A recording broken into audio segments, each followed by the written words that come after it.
ब्रह्ममुहूर्त ध्यान उपरांत सत्संग। आज का श्लोक आपके समक्ष। अष्टावक्र गीता। साकारम अनृतम विद्धि निराकारम तु निश्चलम एतत् तत्व उपदेशेन न पुनर्भव संभव।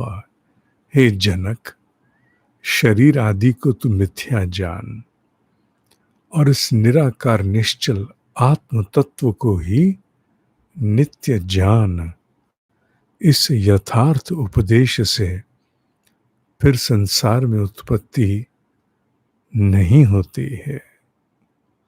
अनेक स्वरूप में ब्रह्म ऋषि अष्टावक्र जी महाराज एक विकसित आध्यात्मिक साधक को एक भाव देने में डूबे हुए हैं। मैं डूबा हुआ शब्द प्रयोग कर रहा हूं, और वो भाव है कि आत्म तत्व के प्रति दृष्टि को स्थिर करना, परिपक्व करना, जिससे धीरे धीरे मिथ्या जगत से आसक्तियां ढीली पड़े, दायित्व पूरे हों, उसमें कोई कमी किसी प्रकार की कहीं से कहीं तक ना रहे, पर जो आसक्तियों की पकड़ है वो ढीली हो।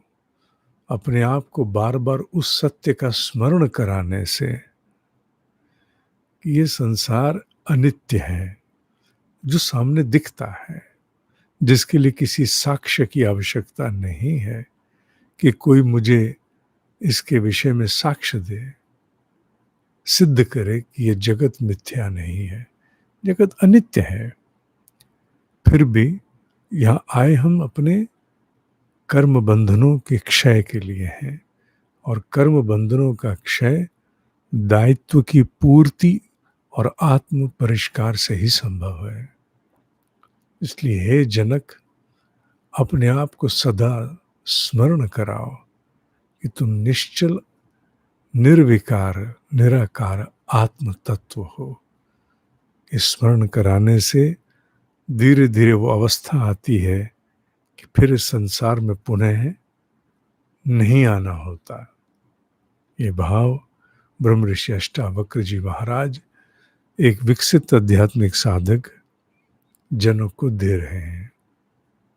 आज मंगलवार है, रात्रि 8 बजे बजरंग तरंग मंत्रोच्चारण, आहुति और सूक्ष्म सा ध्यान रहेगा।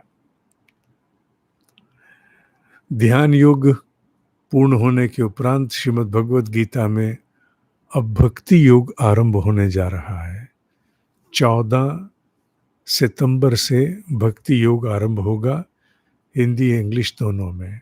और पहला सत्र, पहली कक्षा परिचयात्मक है, और पहली कक्षा सोनीपत में होगी।